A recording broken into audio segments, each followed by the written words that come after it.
Today I'd like to talk you through my SRAM Force 1 time trial group set. Previously I had a Durace Di2 setup, so you might think that it's a bit of a strange change or a downgrade even, but I've heard a lot of good things about this group set, so I decided to try it out. I also saved a bit of money in progress, because I could sell the Di2 group set really well, and this is quite a lot cheaper than that. So let's start from the beginning. The main feature, or my favorite feature of this whole system, is the SRAM 1190 R2C shifter, which is unique to SRAM in a way that it's not a standard friction shifter. So that means, even if its name R2C means return to center, which means that if you shift, then the whole lever returns to its original position, which you can even set up if you dismantle the ratchet. So you can set it up so it's comfortable for your position on the skis. Mine are horizontal, so obviously this is the best way I could set it up. I was a bit worried about going back to mechanical shifting, and at first my first impression of this shifter was not very good, because it ran extremely stiff, but that is just, I guess, from the factory. Now it is running and it is beautifully smooth, and this lever action, return to center lever action, makes an absolute joy to use. Another neat feature is that you can actually have these notches here, so you can, well, it's not the most precise thing, obviously it's not like your Di2 or ETAPs showing you the exact gears, but at least you have an idea where you are in the cassette without really looking down. What I will need to just compare to the Di2 system is the extension of my skis, because this shifter makes them a lot longer, so I need to reach out further. So that's just a minor adjustment there, but I need to make it.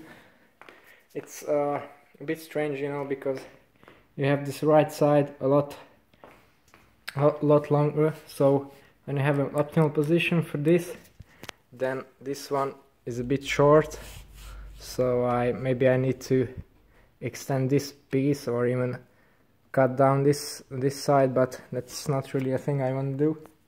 But we'll see. It's perfectly adequate as it is, but me being a perfectionist, I always need to think with something. So enough about that. What I also used, maybe you can see it here, is the aluminum link system or link cable system from Jaguar, which means compressionless shift actuation, which I also think helps smooth out the shifting action. It's really buttery smooth, even though it's quite a long stretch, but I'm extremely satisfied with it. It actually gives you a really nice feedback, which you don't get with electronic shifting, even with ETAP. And when it's TT or triathlon, when you are really hammering it, it's really nice to just think about one shifter. It's just easier and harder in terms of gears. No fiddling around with trim, no front shifts, no drop chains, anything. Another neat part of this, well, it's not exactly a part of group set, but it's also a SRAM product, quite unique to them as well, is the S990 lever, which for first is extremely light, and you can see it's absolutely super slick in the air. Actually the whole bike is, there's not really much you can see from it. It has a minimal frontal area. So anyway, this has a unique feature, this brake lever, that you can actually adjust the cable tension on it without having to pull your brake apart. Obviously now I don't have a rear wheel in, so I can put it all the way. I also use Jaguar cables here. I have previously used Shimano Teflon cables, which are really nice, but these are Jaguar's polished brake cables, which are uncoated and run extremely smooth. Actually, I have never experienced such smooth action in any of my bikes or anything. I also switched to skateboard grip tape instead of bar tape to be more aerodynamic. Actually, I don't use anything on the skis. It's not really necessary because you have your weight and your grip located in the pads. But I needed some extra grip here. But for first, when you are just gripping it like this, it seems really rough, really bad on the hands. But actually, when your hands are a bit wet, a bit sweaty, then it's extremely good, much better grip than the bar tape. I have reasonably small hands, so the diameter like this is much narrower, so it's much easier for me to grip the bar tightly, which is I think quite an important thing when descending on a TT bike, which is not as good as a road bike, obviously. Then, if we continue to the chainring, this is a narrow wide design, so it grips the chain nicely. It's a red 22 SRAM chain. I had no problems with it yet. I might as well try different sizes. One minor complaint I have, well, I'd like to have the option to switch between a 50 and a 52 tooth, or maybe a 48, but then comes the difficulty of choosing the spider. Mine is a 110 BCD, which carries rings up to 50 teeth, which is good, but if I wanted to have a 52 tooth, then I'd have to make some kind of adapter for it, because they don't make it in a 110.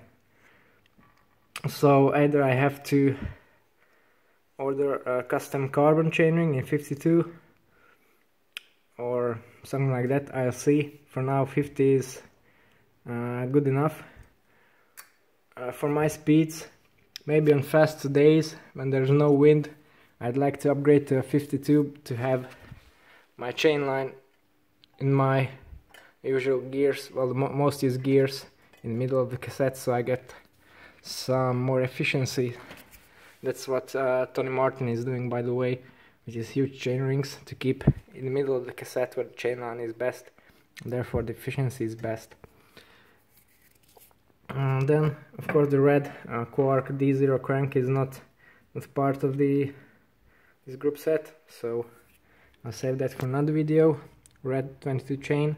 I like to always use the highest quality chain for the given manufacturer, because that's gonna last longest, so in long run it should be cheaper. And then here you can see more of the Jaguar link. As you can see, it's an extremely tight band without creating any friction in the system, so you get really aero and really low weight, but it's not that important, and extremely nice shifting. I have also managed to trim my cable and the end of it extremely short, so it just about fits the anchor bolt, so I get a bit of an aerodynamic benefit there and don't have it hanging out there in the wind. This itself, this is a Force 1 derailleur, which is not the highest end model. They don't make a red 1x specific yet. Maybe I could have used the standard red derailleur with a long cage, but I just wanted to make sure I don't get no drop chains, because this also has a clutch in it, a really strong one at that. So I think it's on the road it will be quite near to impossible to drop this chain. It's actually pretty tight even in the smallest gear. I've also swapped the jockey wheels for ceramic speed ones.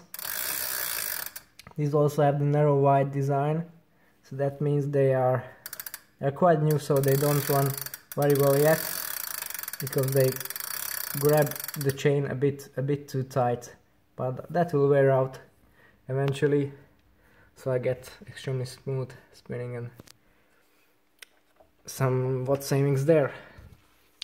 So for now, this is my opinion on the Force 1x system. Oh, I forgot to mention the cassette. I have two cassettes which I have used until now. This is the 1136 Force 1 cassette, which is a standard steel design with separate rings or cogs in there. I didn't need to use this on the road yet, maybe on some hillier courses, but we'll see. It's actually a fair bit heavier than the red cassette, which I have over there on my dash wheel. Actually, I really like the design of this. This is a 32-tooth cassette, which I think would suit 99% of my use, and I like it because it's extremely lightweight, and it's machined from a single block of billet steel, so it should be extremely durable, extremely tough. Looks really nice, shifts perfectly, and another important aspect for me is that it doesn't damage lightweight freehub bodies, because it just slides on and it distributes the load evenly, so you don't get the hash marks on the soft aluminum freehub bodies from the separate cogs. So I will keep an update on if that's true or not. So anyway, this is my detailed view on the Force 1 group set and my observations on it. If you like this content and would like to see more of high-end bicycle stuff reviewed, then don't forget to subscribe to my channel and check out my other videos. For today, thanks for watching. See you next time.